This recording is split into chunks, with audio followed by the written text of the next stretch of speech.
We're just gonna wait for a second. Let people read that and view. Welcome to the BCM Podcast. I am today's host, Michael Searle. Appropriately seated to my left is Charles Blain. At the bottom of the screen, we have future Congressman Brad Swail. Hey, now I don't know, with backgrounds like this, I don't know that they're going to dig up this episode. I'm never going to live it down. Future something. You've given people plenty to oppose you. Yeah, that's okay. I mean, I've told you this before. That's if I ever ran for something, that would kind of be the most fun part. I think. I've never done it, so I don't know. Maybe it fucking sucks. I have no idea. Go for it. Try it out. Getting to relive your proudest moments. Exactly. Yeah. I don't understand what the problem. I mean, wouldn't you just say like, yeah, I did that. It was stupid, and so what?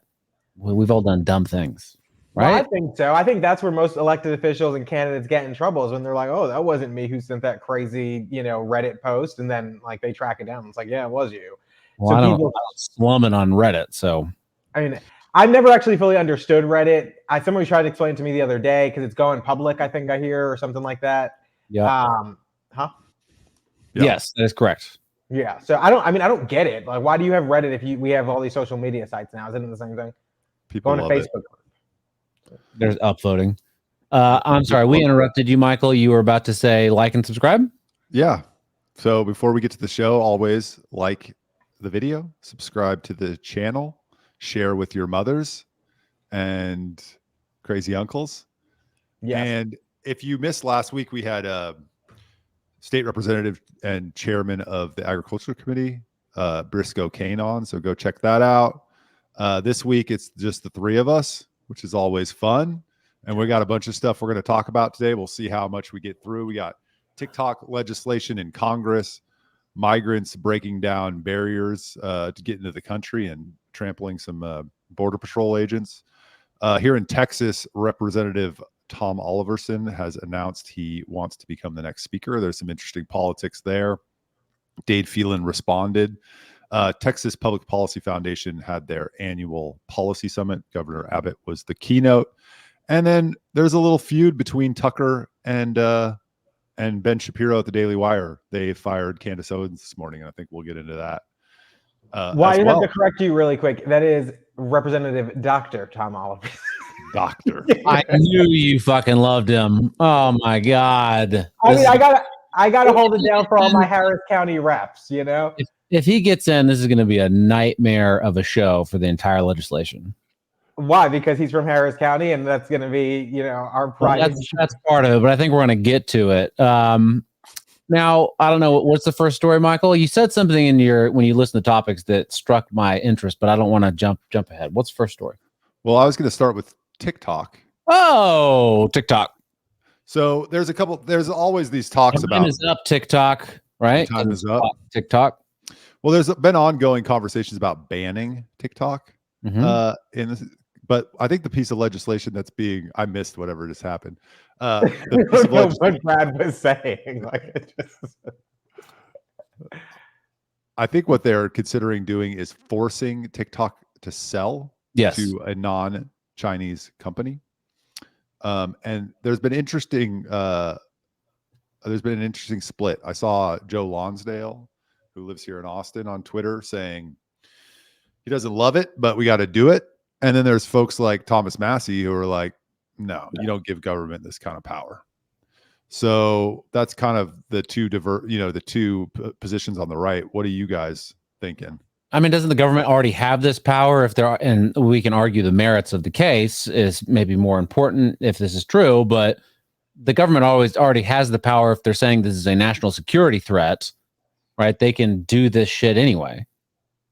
I don't know, like there's free speech and all that stuff, but is it, there's an algorithm there that's, the accusation is the Chinese Communist Party is changing the algorithm for, American and Western minds to flood it with twerking and drugs and more twerking and, bullshit, Waffle House fights or whatever the fuck, right? And, but in China, they force it to be, little kids doing long division, right, at the age of 4, which I think is normal there. But the thing is, if that's, is it free speech? I don't know. You're getting flooded with the stuff. You have a choice to be on it, right? You could say, no, I don't want to be on it. But it's also like it's an addiction for a lot of people. And I think that's pretty well established. I don't know. If you sell it to an American company, is it going to be better? Are they going to take off the twerking and the drugs and the Waffle House fights? Probably not. All right. So what is it? Are they really selling our data? Probably. Is Facebook? Yeah, I think they probably are. But how much what are they really getting out of your TikTok? They're getting your interests and stuff, but probably not your bank account information or things like that. Not to say that the information they are gathering in the aggregate, it can't influence people or influence positions. But you're right. If an American company or individual buys it, do we expect something different? Look at Twitter. There's like porn, like child, sex trafficking stuff. There's, just racist stuff, anti-Semitic. There's just plenty of stuff on Twitter. And more often than not, when I go on Twitter now, I see recommended stuff more than I see people that I actually follow. So it's, is it any different? I don't know. I'm not on TikTok, so I can't really say. But do I think the content's going to be better? No. But I think to your point, you're right about what I've heard from TikTok in China. They do present different content. There's restrictions on how long kids could use it and things like that. And so, yeah, I don't know. I don't think it's really going to be much of a difference if Twitter or even Facebook to some extent and Instagram are any indication of what you're going to get fed on the social media platform if an American buys it. So, I don't know. Well, are they going to, so quick question, are they actually going to pass anything, or is this just all, the Congress might pass something. Is the Senate going to pass something as well? And is it going to get to the president's desk, and is he going to sign it, or is this all just? I think he said he'd sign it. I guess, what is he going to sign? Anything, whatever they tell him to sign, he'll sign. But I don't know if it's gonna it seems like it's got a lot of legs, right? Isn't that what they say? It's got gams. Yeah. Gams. Charles, love that. Well, there's the national security threat. They're taking Americans' data. There's allegations of keystroke. They can track your keystrokes, so they get your passwords, stuff like that.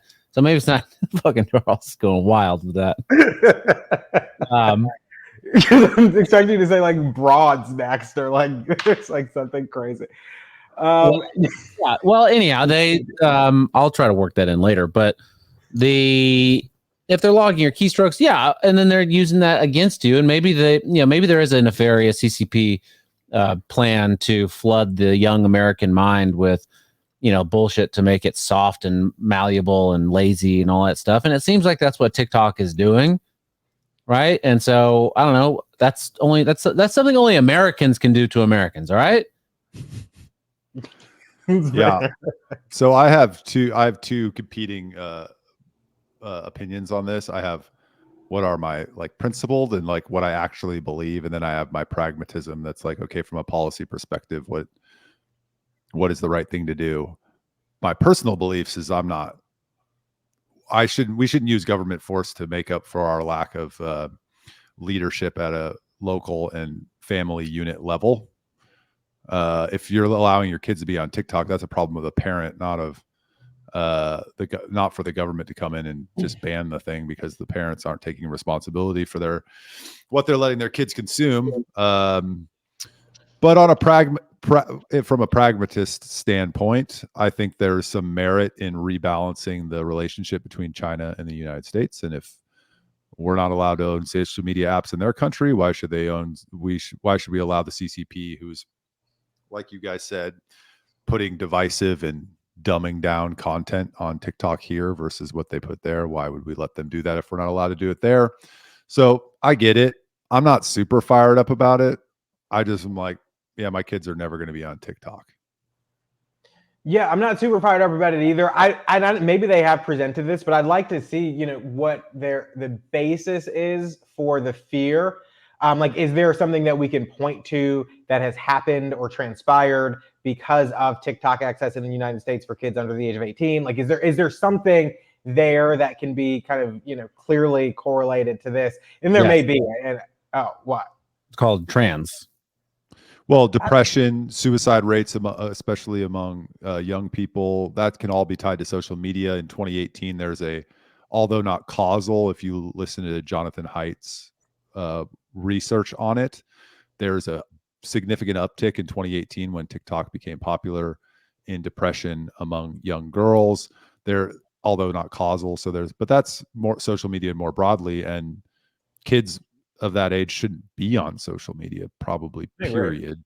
Yeah. And there's growing evidence and research that suggests that that's actually detrimental to kids, and we need to catch up as a society and say, probably our kids probably shouldn't be scrolling TikTok or Instagram or Facebook when they're 12.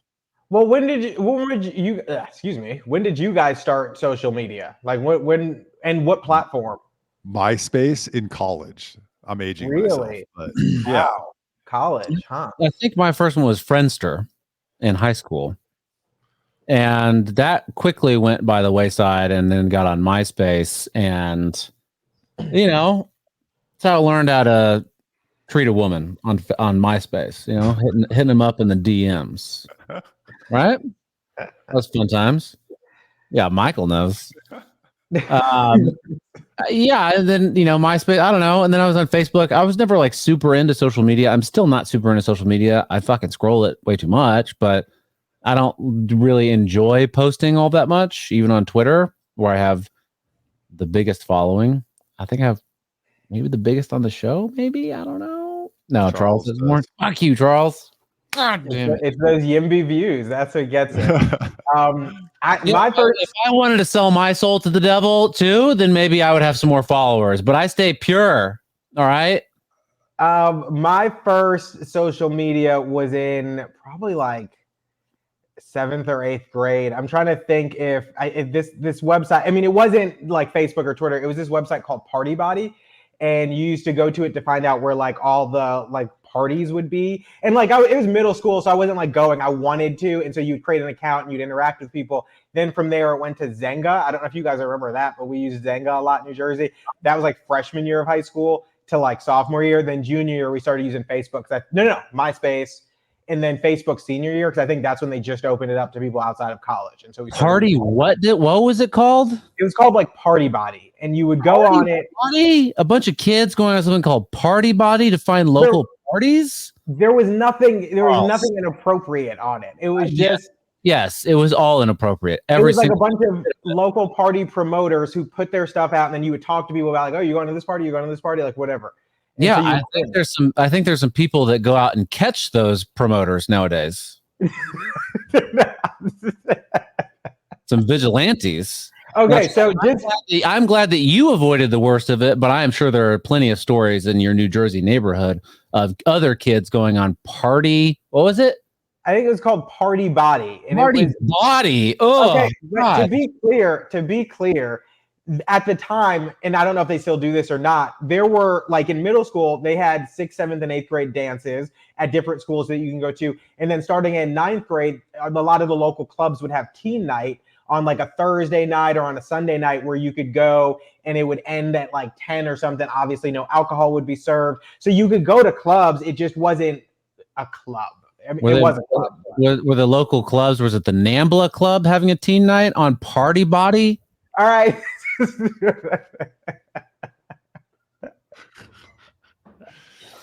Oh, that's funny. I've never heard of that. I'm sure it was very kosher. My apologies.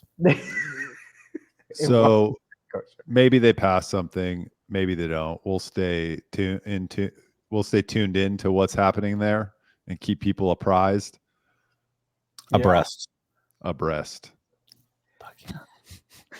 Okay, let's move on. Do we have that video from yesterday at the border? I can pull it up unless Charles has already done it. I'm pulling it up as we speak. A lot of people have probably already seen this, but let's show it for the few that have not. Yesterday at the border in El Paso, Texas, a bunch of migrants basically stormed it looked like January 6th a little bit, stormed the barricade. And, go ahead. Sorry. Didn't mean to interrupt. No, and Charles can show the video. Charles, we can hear it, but we can't see it. Oh, can you hear it? All right. Where is it? All right, there we go. Charles, what is happening? Can you not see it? No. Here, Charles. I've done this before. I'll do it. Sorry. What can you guys see then? Just us. Oh, I don't know. There it is.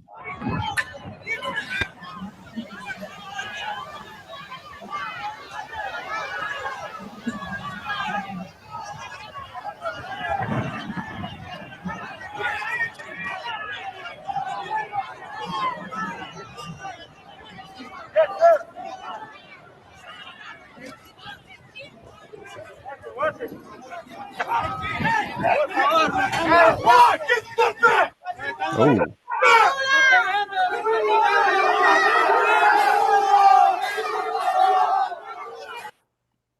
Some very strong language. I apologize to the listeners. So is this this kind of storming, is this unique, or is this happening all the time, or what are you guys hearing? I want to say, I just want to just share this one more time. Not the full video, but I just want to do something real quick. That says, and I think you said the same thing, Michael, at the beginning, migrants break barriers. Isn't that wonderful? They're breaking barriers. It's about time. That's what they came here for, to break barriers, to seek a better life. Well, we mean literally. Break a glass ceiling or two. Who knows? Good for them. Now, my question is why and I don't think this happens all the time. I think we probably would have heard about it. That was your question, right? Yeah. I'm wondering why they didn't shoot these people. Not that I want some sort of violent conflict. I don't desire that. I'm not, Tucker Carlson wondering where all the real men are, trying to start a revolution or whatever, a war. But why aren't they shooting? This seems like a situation in which they would shoot people. Right? Why is this a situation? Well, you have a bunch of... I didn't say why. Well, Michael did. Oh, you sorry. have a bunch of foreign nationals rushing your border, rushing your country, breaking down your barriers, right? And not in a positive way, not in a, they started a new tech startup. They are breaking literal barriers and attacking your service members. What do you mean, why? Were they attacking them? It kind of seems like it. They weren't allowed to stand in the way. Was this peaceful? Was this a mostly peaceful insurrection protest? Well, I don't know. I don't know that we need to go back and forth on this, but I don't think, my opinion is that would not have been an appropriate use of force to start shooting people under those circumstances. What would be the right circumstances? If they actually tried to hurt some, one of these, it looks like they were just breaking. I don't see them going for any of these individual service members. It looks like they're just trying to get past them. And my other thing is, if they were that concerned about their safety, you got these guys in the video, you see this guy just standing there and this other guy just standing there too. There was no reinforcements coming to help them. I don't know why they didn't shoot, or why don't they use rubber bullets or something. I don't know where the border exactly is in that photo. There is no border, so it doesn't matter. I don't know where the international line is in that video. But yeah, they probably should have did something, and I don't know why everybody else is just kind of standing there. I'm assuming that final wall is the border wall because they close it and then they're on the other side of it. So I'm assuming that's the actual border. I don't know. Well, they're not going to have service members on non-American soil, so where the service members are is probably American soil. Demilitarized zone. So I have to ask, Michael. I am not saying that I want a violent conflict, right? But let's say this is your home, right? Put it in your shoes, and you have a large group of people that are rushing your house. It can be your picket fence. I don't give a fuck, right? They're rushing it, trying to get into your home, and you're there trying to say, "Hey, stop, guys, stop! This is against the law. Stop it! No, stop!" I mean, what do? Do you just say stop and you touch your toes?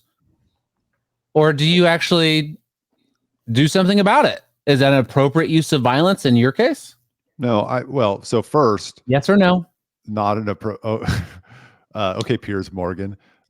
First, that's not an appropriate or not an apples to apples comparison, breaking into my house and breaking down a border, Okay. or whatever that fence was. Well, I what don't is understand the Give me an apples circumstances. to apples. Second thing, I'm not condoning the behavior. Fair. I think what's happening at the border is a complete shit show. Yes, I know And that you should think be that. and should be dealt with. Shooting people, nah. I'm not saying that shooting people should be the go-to first step, but I think if you have a large group of people rushing a National Guard or Army or whatever, your police, then I would think that violence might be appropriate. Perhaps you don't shoot them. I don't know.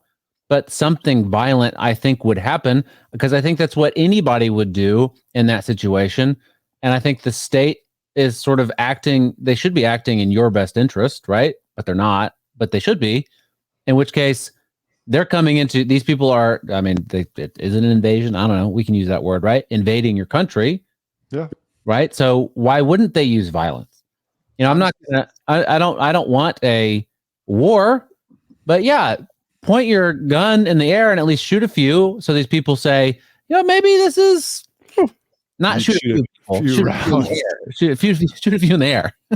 Well, I don't know about, you can't move the goalposts. Like when you said shoot them. Yeah. So I was responding to that. All this other stuff about shooting in the air, rubber bullets, like, are there non-lethal means that are appropriate in that circumstance? Maybe. I could probably be persuaded to that. I was responding to your initial reaction, which was to shoot them. Yeah. And I think that would have been an appropriate use of force in this case. No. I mean, it's fine. I'm not going to lose sleep either way. But so then put it this way: you think it's an appropriate use of force? If you were one of those guys, would you have shot them in that moment? Wait. Hold on. Know. I have since I compared it to January 6th, so shooting Ashley Babbitt was appropriate. Was appropriate. According to Brad's rationale right now. Yeah. Well, not quite the same. Like there are major differences. One, there's American citizens versus foreign nationals, and there's borders versus the people's house. Mm-hmm. Right? House. And I don't know. I mean, right, house, right? The people's house. Yeah. Again, I don't think that Ashley Babbitt, an American citizen, being shot by Capitol Police was appropriate. I understand why it happened in that situation. I don't think it was appropriate. I think it was bad. But this is a step different because that's an American citizen, and these are foreign nationals coming across our border. And I think that that's a major difference. Now, Michael muted himself because he has no response to that, and he knows that I'm correct.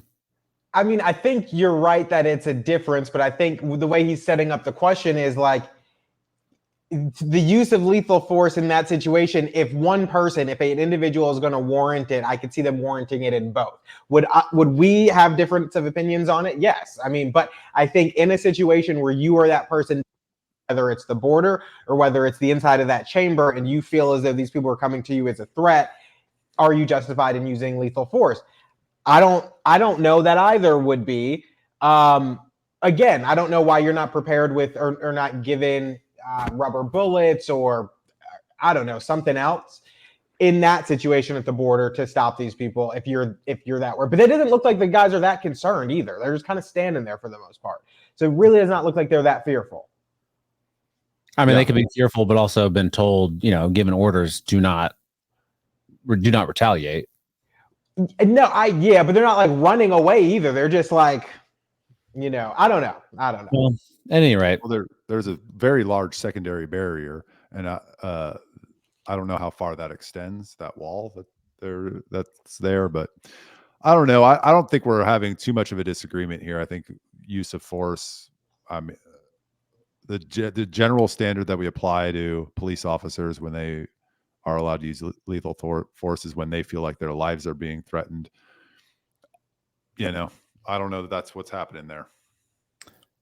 I mean, I don't know. I mean, I think at the end of the day, with videos like this and stories like this and how bad the border is and how much, no sign of it slowing down or getting better, I think you're going to have a lot of people not like me who's just asking the question, why wouldn't they? I mean, I can understand why they would, but why didn't they do that, right?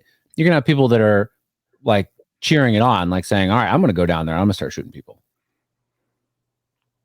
Well, Right? Tucker already told them to take up arms, so maybe. Where is General Tucker when you need him? You know, why wasn't he there rallying the troops with these National Guard, showing them how it's done, popping caps? Speaking of Tucker, I don't know what. Okay, go ahead. I shouldn't. Oh. Say that. I've been told not to say that. Go on.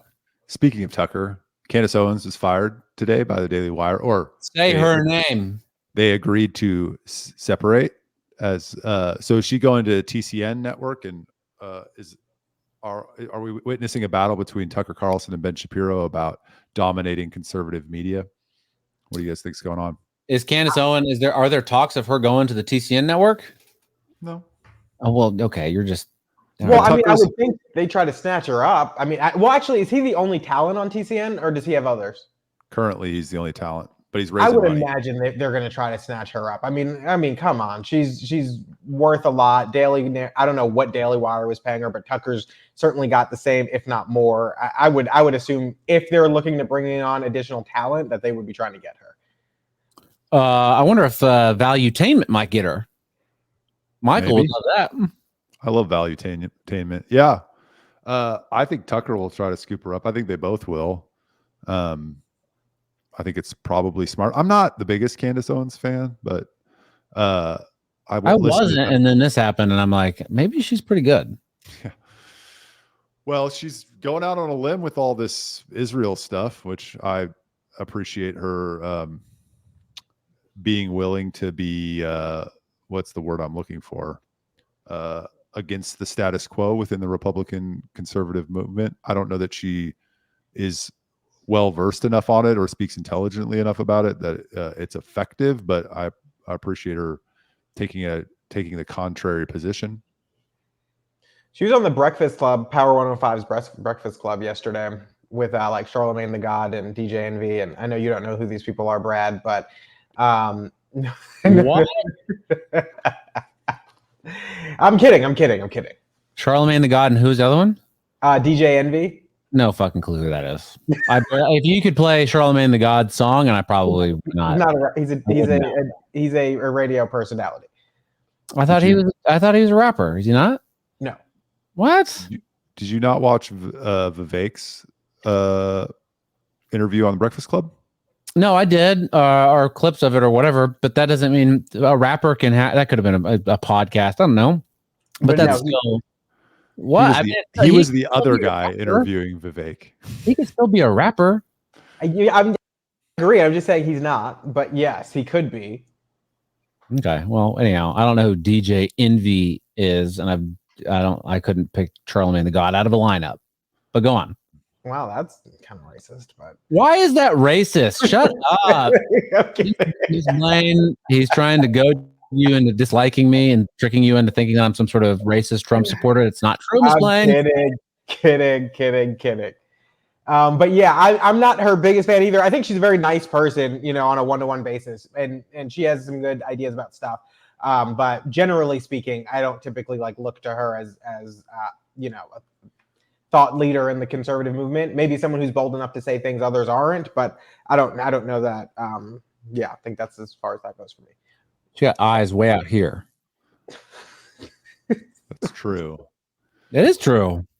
I mean, otherwise, I don't know. People, she's attractive. I'm not saying she's ugly. She's got real wide set eyes. Means she's not a hunter. So, I don't know. I've never really liked her, but then what? It took me a second to get it, and then I was like, okay. A hunter has I know. narrow eyes, but the listeners might, and Michael doesn't know. So I have to explain it to them. Hunters have really narrow eyes, predators, so they can see, they're focused on one thing, whereas prey have wide set eyes so they can see all around, see the danger, right? Yeah. You can move while this one's looking over here.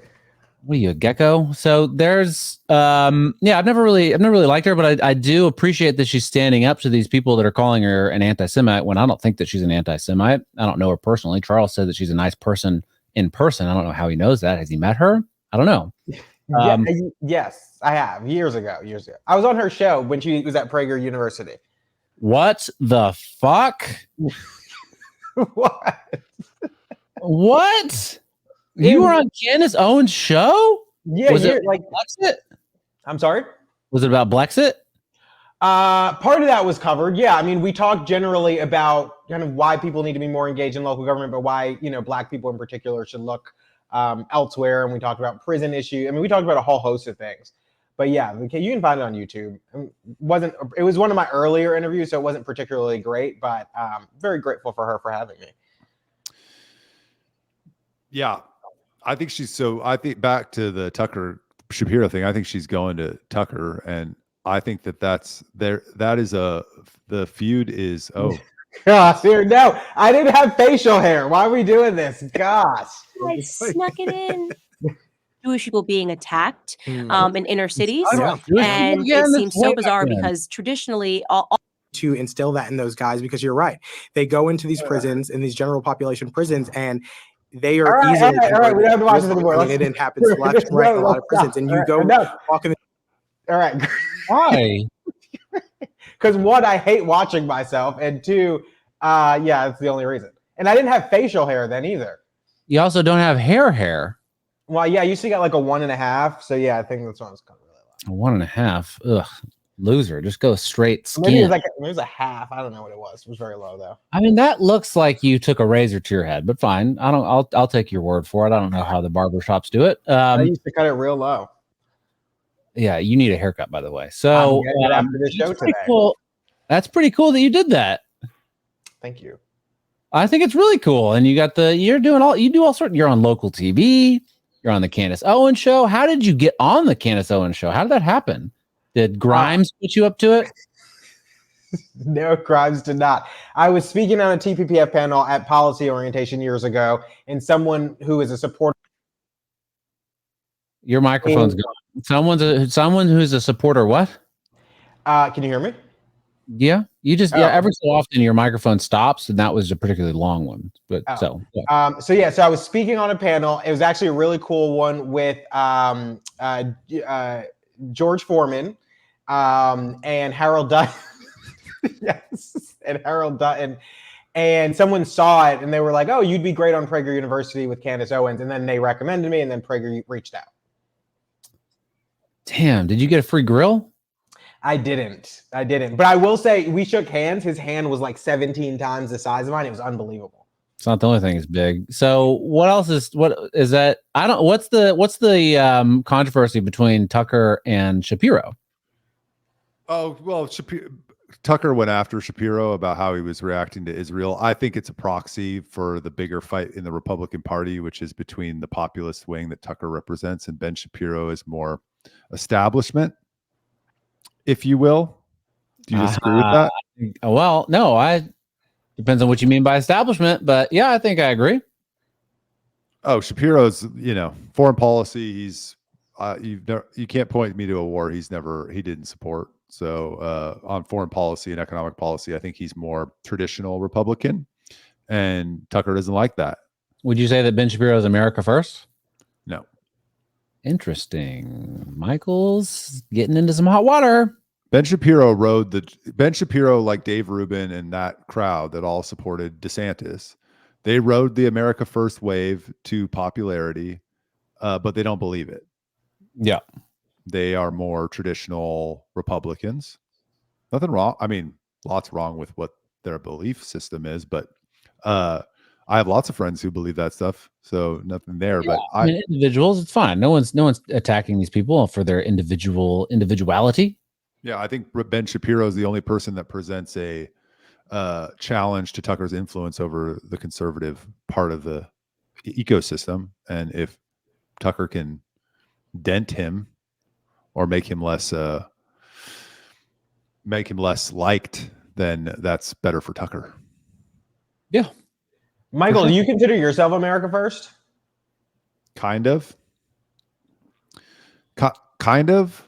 I mean, but not really. I don't understand. I mean, in concept, but what is America? Well, we have to start with, what does that mean? Like populist? I mean, I think that's what it has come to mean today. I don't know that's necessarily, like, if I were to define America First, that's not I don't think that would be my definition necessarily, but I think today in the lexicon, it has come to mean populist. Yeah, I agree. But I wasn't asking if you were populist. That's not what I was asking. I don't know. I agree with a lot of the sentiment that we focus too much attention on issues elsewhere and not enough attention at home. Free trade was a disaster in terms of economics in the middle class and jobs and manufacturing at home. So I agree with a lot of the sentiments. I think in execution, there's things I don't agree with coming out of the America First wing. Fair. Okay. But as far as, Brad and I've had this conversation, as far as where the Republican Party should go, they got to go. I think they have to go that direction because they can't be the Chamber of Commerce bourgeois class anymore or party anymore. They'll just die, cease to exist. But that's a longer discussion. Yes. Yeah, I mean, I would say that I think in principle I would be America first because I'm an American citizen, and why wouldn't I want my government to be thinking about America first? But in practice, I think that can mean a lot of different things, and it's just going to be a case by case basis. Not that you asked me, Charles, but I'm going to answer it anyway. What about you, Charles? I don't know, man. I'm just freewheeling and dealing. Like I back when I first got into politics, I used to say I was populist. But it's not, I wouldn't say that like today's populism is even what I felt then. I just think, sure, I think I'm like you guys. In theory, I'd be America first because I'm tired of us putting a focus elsewhere when we have so many issues here. But there's a lot of America first stuff that I don't necessarily, America first in today's context, that I don't necessarily agree with. So, I mean, I just care about fixing stuff here, like my roads and my bridges and the culture in America and in our neighborhoods and communities, and less about all this stuff elsewhere. That's really what it comes down to. Yeah. I also appreciate all the disruption. Yes, that's the best part of it all. Yeah. All right. Well, how about we do some potpourri? All right, potpourri. Palate cleanser. Okay, so last week, I don't know what it was. 32-year. You're not supposed to say I don't know. This week, 32-year employee of Boeing was found in the parking lot of a Holiday Inn where he was testifying in a case against Boeing. Found with a bullet hole in him and dead, and ruled a suicide. There's a lot of speculation out there in the Twitter sphere and the YouTube sphere that this was not an accident, that he got Epsteined. Are you guys tracking this story? The Arcanicided? Yep. So I didn't know that. So he was at the Hotel Motel Holiday Inn, and he shot, the story is that he shot himself in his car. Correct. The day of his deposition. Correct. Well, while he was at the hotel because he was staying next to the courthouse where he was giving his deposition over a number of days about their lack of quality control standards and cutting corners and doors popping out of planes and all the stuff we're hearing about with Boeing. He was testifying against them in a whistleblower retaliation suit, and they found him in his car after he wouldn't answer his phone, shot himself, allegedly. One of the interesting things from the police report afterwards, the gun that he shot himself with was in his hand, and his finger was on the trigger. Oh, that makes sense, right? Oh no, I guess it would fall if Normally, when there's suicides, they shoot themselves and they go limp, and the gun falls somewhere. Huh. But this one was sitting on his leg with the gun in his hand and his finger on the trigger. Oh. A lot of people are pointing to that as evidence that he didn't actually kill himself. I don't know if I buy that. That seems like I could see that happening. Maybe it's unlikely, but I could see that happening. You're sitting in a car, you're sitting in a chair, you're upright, you shoot yourself, and I don't know. I mean, do you die right away and then so you don't have I think you would still have, your body would still react. It would have the protective response, if there's kickback with a gun and your muscles are going to try to, stop that a little bit. I think that would still happen if after you shoot yourself, maybe a little bit. I don't fucking know. But I could see that how you shoot yourself and then, it goes down, you're still holding it or, whatever. But, I don't know. It seems like not the greatest evidence, that part. I mean, I would say in a situation like that, I do think there's something suspicious about the whole thing. The reason I would say that the gun probably doesn't indicate foul play to me is because I feel like if you're like Boeing's what, $116 billion company. And so if you're paying somebody, whether you're the government, whether you're Boeing, paying somebody off to kill this guy, ideally you would have done this before and you'd be smart enough to know what to do. And so I would think that like this is like as strange as it is, it probably is like something that just happened and his hand happens to be there. But I still find it very suspicious that he died. And I don't believe that he necessarily died by gunshot wounds. Like I feel like maybe they killed him and then put him there and then, did that or something. Like I don't believe it. I'm just saying I don't think the gun is the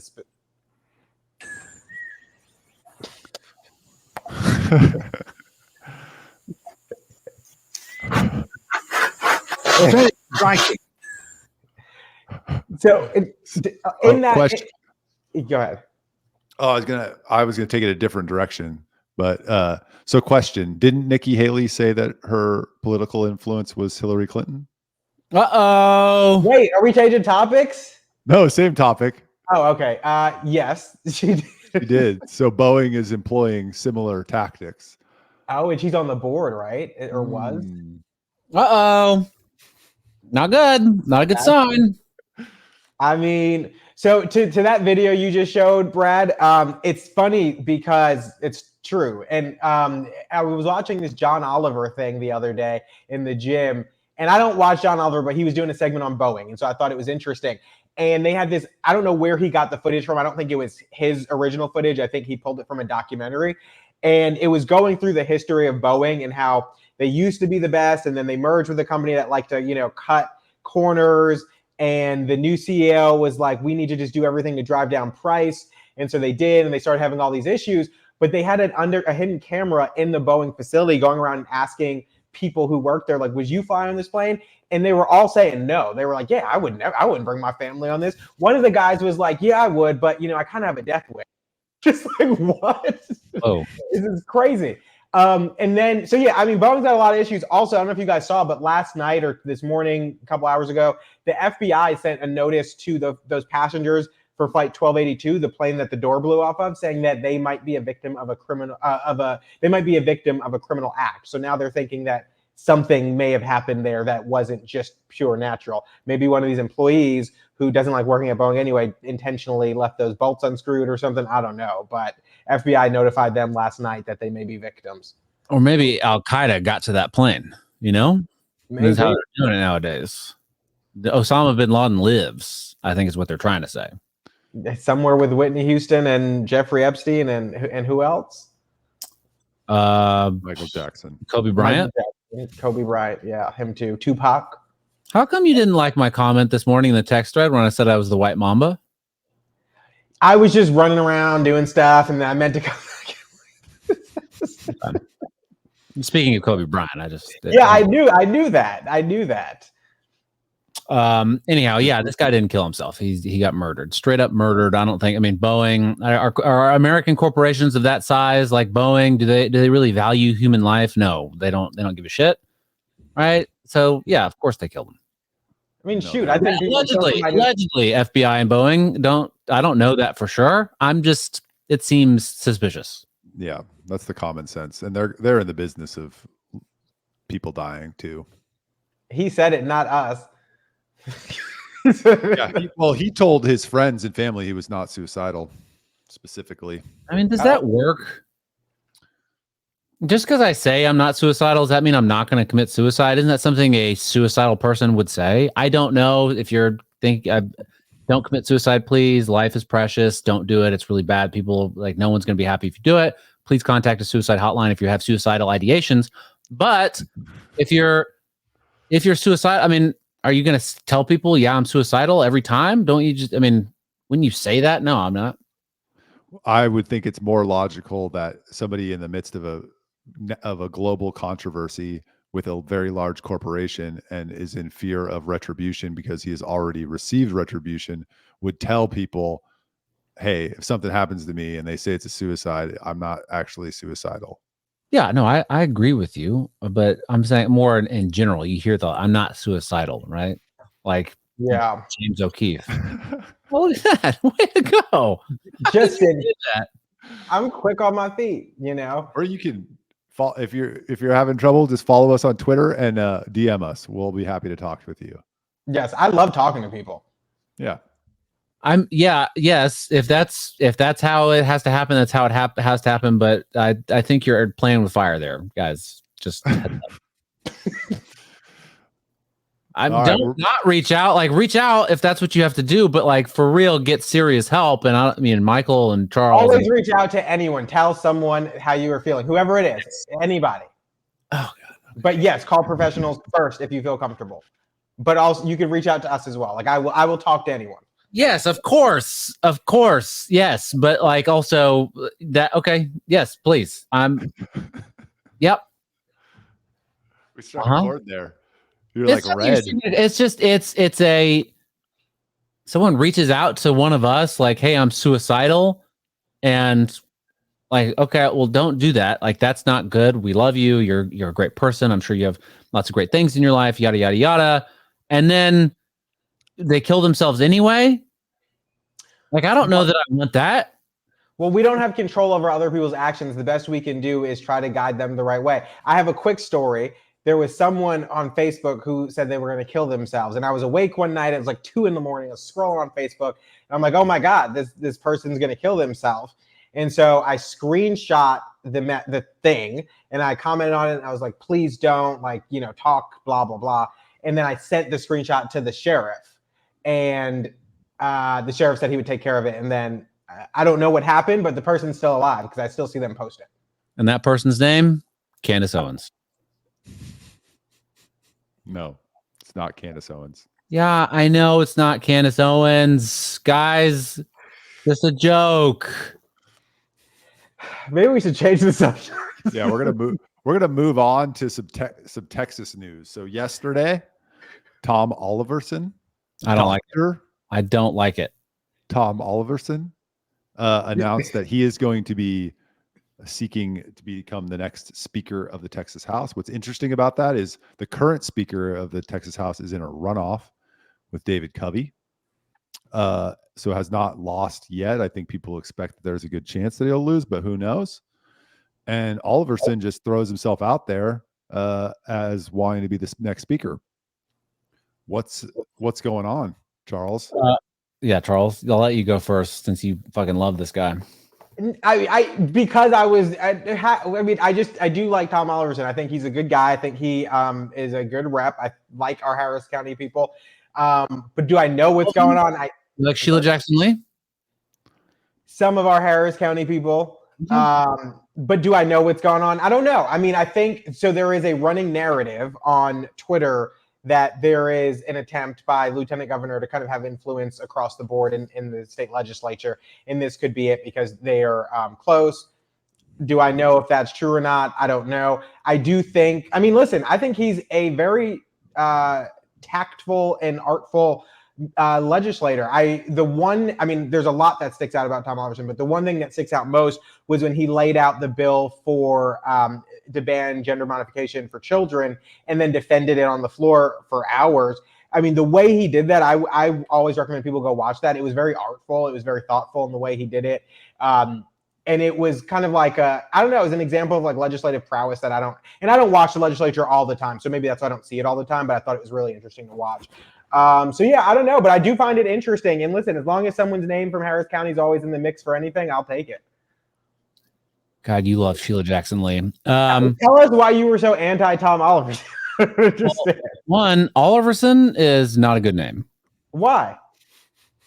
It's not like it's like it's pretending to be Robertson or Danielson or something like that, and it's just not. It doesn't roll off the tongue the same. And I've been thinking about this a lot since this happened, since I heard this news, and why I don't like it. And I think it's the RS Oliverson. Like, it's this weird break there that doesn't quite like. It's almost like it's, I don't know, like a foreign person made up an American last name. and it just doesn't sound right. But we actually saw him yesterday. I happened to be at the Capitol. I saw him yesterday. Walked into his office, and he was on the phone, and I think he was saying something about. I think he said that he wanted to protect Texas's neighborhoods, protect the character of Texas neighborhoods, I think is what he was saying on the phone. I love that, by allowing more development so that people can really enjoy their neighborhoods. I'm all on board with that. I followed up with him about that. I just wanted to, I said, excuse me, Dr. Oliverson, future speaker Oliverson. Representative Dr. Future Speaker. Representative Dr. Future Speaker. I couldn't help but overhear you saying you want to protect the character of Texas neighborhoods. How do you feel about Texans for Reasonable Solutions? And I know that answer. I'm sure he said, I love it. I love that group. I love what they're fighting for. He actually said, they impressed me at first, but one of their board members is on this really crazy podcast. And he makes a lot of terrible points about YIMBYism and development and urbanism and stuff like that. And so I don't think I'm really keen on them anymore. But that Grimes girl, woo, she's got good music. Fair. So that's my experience with Dr. Future Speaker Representative Oliverson. I will give you one thing. I can see why you would say that Oliverson sounds like a name that like a foreign person made up as an American name, because it does sound like they just threw like son on the back of a name, which is like, like I guess when like people think of American names, they're like, oh, let's just add Smith to it or add son to it. So I could see that, because Oliver does sound like John Oliver. What's his name? John Oliver. Yeah, John Oliver. You Oliver just said that you love his show. Don't pretend like I did not say that. But I don't know. We're early on this race. I have no idea what's going to happen. I'm watching it from afar with interest, only because someone from Harris County's name is in the hat. Did you guys see Phelan's response? I did. I watched a video. It was like, how's he feeling about this? He said, you're only doing this because you live next to the lieutenant governor. Yes, I did see that. Like literally, like their houses are next door? Same neighborhood? I think they're on the same block. I don't know that they're directly next door. I wonder how dense that neighborhood is. I think it's pretty dense. I think the minimum lot size there is about 1,000 square feet. And minimum lot size has nothing to do with how. And they allow multifamily development in between each single family, and they have accessory dwelling units all over the place. There's no parking requirements in that neighborhood either. Fucking chance that Dan Patrick lives in a dense neighborhood with ADUs. Unless the ADU is a fucking pool house where like high school seniors go and have, fentanyl parties, cocaine parties, whatever, like by the pool, there's no chance. There's no chance Dan Patrick slums it in a dense neighborhood. I would like to just throw out, it's because you just brought this idea to my head. Yes, ADUs can be pool houses. And now that I think about it, Beverly Hills has ADUs, because if we recall in the Fresh Prince of Bel-Air, they let Hillary move into the pool house, and that was her home, meaning they had an accessory dwelling unit in Beverly Hills on the golf course. So if Beverly Hills can do it, we can do it. Yeah, but that was when he rolled up, how's the song go? Pulled up to the house about 7 or 8, right? That was not a house. That was a mansion. It was nothing about that. Home. There was lots of yard that could have been like 30 other houses. And I wonder why they didn't do that. I wonder why they bought that house, right? I wonder. It's crazy. Crazy. Go on.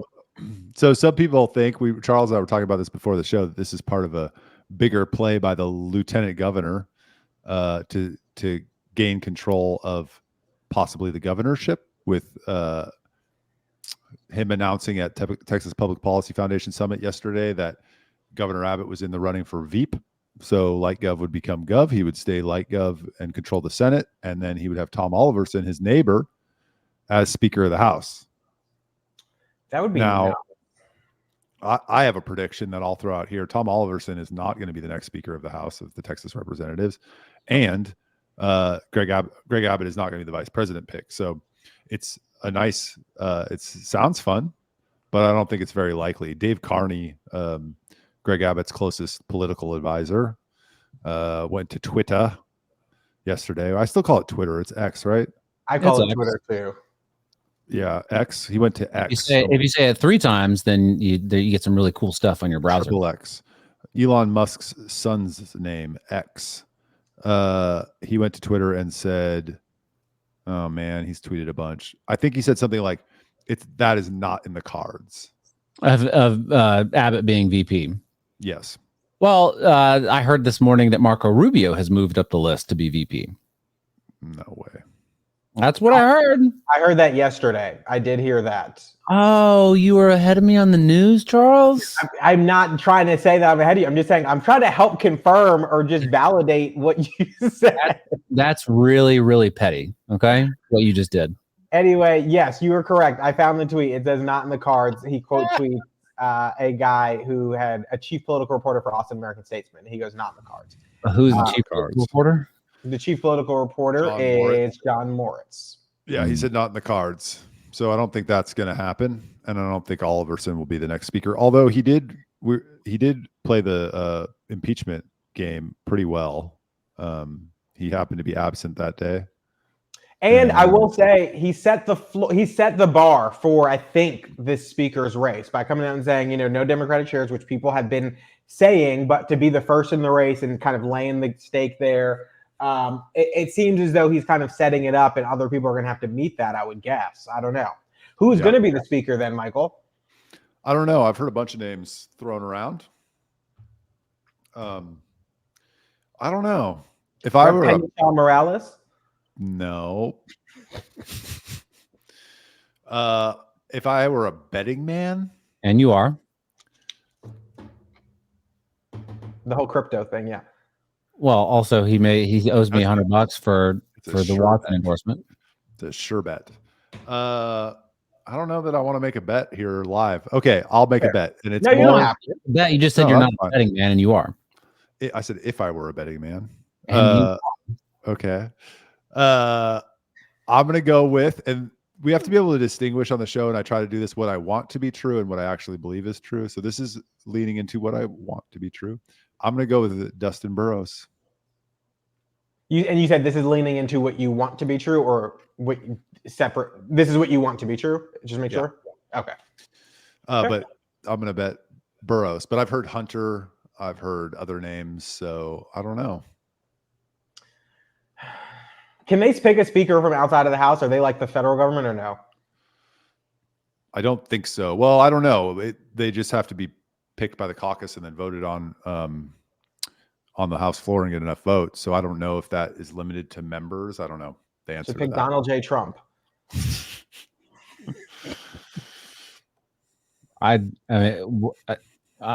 So you think who? What's his name? Dustin Burrows. Dustin Burrows. Okay, we're going to mark that down. If Dustin Burrows is not it, Michael Searle owes me 1 Bitcoin. And me too. I did not make that bet. I would not make that bet. It's recorded. Why would you want a Bitcoin? It's all going. The internet's going to get taken down. Not going to be worth anything. There will be an internet kill switch, and then your Bitcoin will be worth nothing. I know that's true. It's fine, whatever. But that doesn't mean that I'll be a big dumb and hold on to it forever. I'll sell that shit way before the internet kill switch gets flipped. Agree. Yeah. Well, it's coming. Sell it too. It's coming down, so I'll tell you guys when the time is right to actually get yourself some. 0 is not an option. Okay, so you agree? What? It's coming down? Yeah. No, I mean we can move on. It's fine. Well, what's happening with Veep? There's 2 Veeps out there, or Kennedy is going to announce who his vice president is. I thought he picked it on Monday. He's going to announce on Monday or Tuesday who his Veep is going to be. There's speculation about this former wife of the Google founder. I forget her name, but there's speculation that she's going to be the Veep for him. And then Trump's going to be out sometime with it. I don't know if he put a timeline on it, but Marco Rubio ain't happening. I heard Roger Stone said somebody else wasn't happening, but I can't remember who it was. And I don't think Greg Abbott's happening. So who? Greg who? Abbott. Oh, Greg Abbott. I think it's Greg Habit. Her name is Nicole Shanahan. And I mean, she's pretty, right? She's attractive. Yeah. She's very young. Yeah. I'm not crazy. Okay, good. I'm not crazy. But here's her background real quick. She's 38. I'd probably be one of the youngest vice presidents, maybe not, but one of the youngest vice presidents, maybe. Founder of Baya Echo, a private nonprofit that issues grants for issues including reproductive rights, equality, criminal justice reform, and the environment. Boo. Kennedy, well, I don't know that he's actually going to do this because his campaign came out with a statement like, yeah, they were sure it was going to be Aaron Rodgers, and then they were sure it was going to be Jesse Ventura, and now they're sure it's this lady we're going to announce on Tuesday, and we're very happy with who the pick is.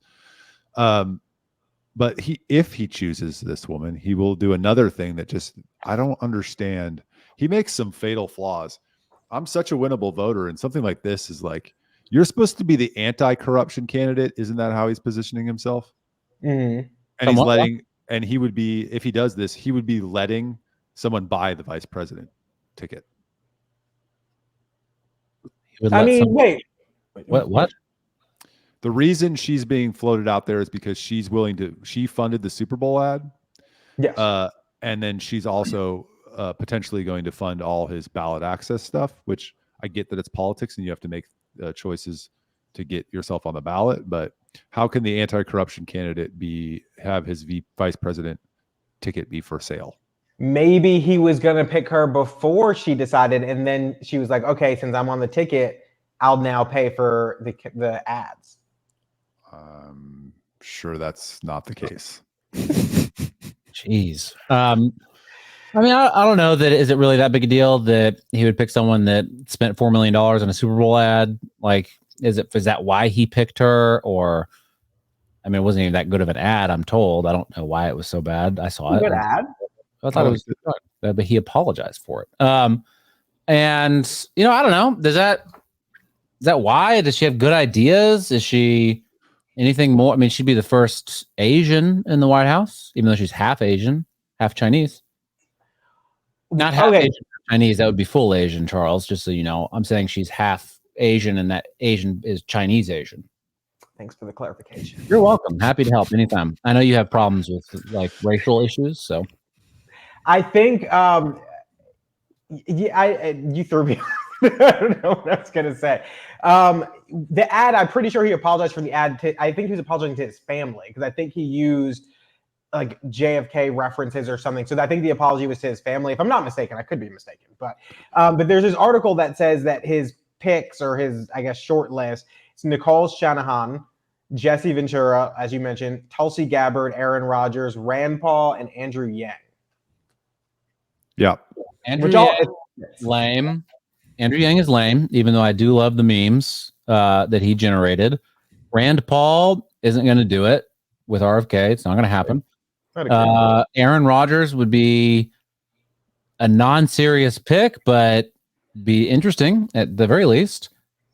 Jesse Ventura is a wild pick. Like that's absolutely. I mean, I'd love it because he will call Michael from the White House and tell him about the aliens, and that would be cool. But it's not a winning pick. It's got to be the Shanahan broad that they said. What about Tulsi? Oh, Tulsi. With how much a lot of Republicans seem to like her, that might be a good pick. Not all Republicans, but some Democrats don't like her. I want Trump to pick Tulsi. Really? Is she on Trump's list? Uh-oh. Yeah, I think that would be a better fit for Trump than it would be for RFK. Because it's a bipartisan. That would be more bipartisan, right? And not like totally opposite ends of the spectrum, but it would be more bipartisan. Whereas RFK and Tulsi Gabbard, which seems like they're a couple outsiders, quote unquote, and everything. But I mean, it is the Kennedys, so I don't know how outside can you be. But that seems like they're a little bit too on the same side of stuff. That's fair. I know. Maybe. How is Aaron Rodgers a non-serious pick and choosing some woman who gave you a bunch of money is a serious pick. Aaron Rodgers. Well, again, you're comparing apples and oranges, and I know you'd love to do that, as this specific episode is evidence of. Aaron Rodgers is a football player, and that's fine. So Jesse Ventura was a wrestler. Aaron Rodgers is a football player. I don't know. I think he likes to talk about politics. I don't know that he's actually involved politically. His name is pretty toxic to the masses, I believe. And so I don't think it's a serious pick for someone that's trying to win. If we're talking about pure politics, picking a woman, a half Asian woman, and a woman that is clearly into environmentalism, which RFK is also into, seems like a much smarter pick. Very good argument. I know. The only thing I would say about Aaron Rodgers is the entire NFL and ESPN ecosystem would now be tuned into the presidential race. But for that reason alone, it's probably a good choice. But sure. No, that was a good argument. Yeah. Okay. Thank you. I appreciate that. Charles thinks that quite a bit. He just has a hard time saying it. Brad was so used to me fighting back that he didn't know how to just say thank you and let him say it. Hey. All right. Anything else you guys want to talk about as we wind down? I mean, you mentioned Dan Patrick just a second ago, and I just want to just point this out very quickly. We don't have to spend a lot of time on it. I know we're a little over an hour here. From the Texas Public Policy Institute, they had an event yesterday or whatever. Lieutenant Governor Dan Patrick, it's about time school choice passes so we can save our kids from the woke culture in our schools. Cool. Yeah. School choice should pass. It should pass for a lot of reasons. And I guess one of them is the woke culture, but aren't you the fucking government? And why are you allowing the woke culture in public schools? Are we going to just continue to allow woke cultures in public schools, even though we pass school choice? Dan Patrick, why are you saying dumb shit? Well, I hope I think the hope is that the competition will force schools to kind of get back to what they are originally intended to do and leave all the other crap aside so that they can be more competitive. But yes, I do agree with the first part that you are the government. And, if you want the stuff out of the schools, then while school choice could be a good option, there are probably a lot of other options at your disposal to get it out of the schools that are probably a little more immediate. Yeah. All right. That's all I wanted to say. Okay. I think it's a weak thing. I mean, I think he would say, well, we pass all that stuff out of the Senate and the House doesn't get it done. And that would be the first thing. And second, Texas gives a lot of power to the local jurisdictions, school districts, cities. And using state power to tell them they can't do stuff is something that's, there's not unanimity on it. So you can do it on the hot button issues, but on a lot of other issues, it's harder to do. So to Charles's point, creating competition and forcing them to do it on their own to compete is the only option at the table. I agree with that. I'm aware of it. I'm just saying, like, this has been going on for a fuck long time. You're talking about school choice still after, I don't know how many decades of trying to, of talking about it. Like, you could have done something about the woke culture before. Like, it's like you want to keep the woke culture so that you can keep fighting for school choice. Anyhow. Come on the show, Dan Patrick. What's up? Yeah. Open invitation. Let's get him on. Okay. Well, that was fun. Yeah. Thanks for listening to the show. We're gonna get out of here.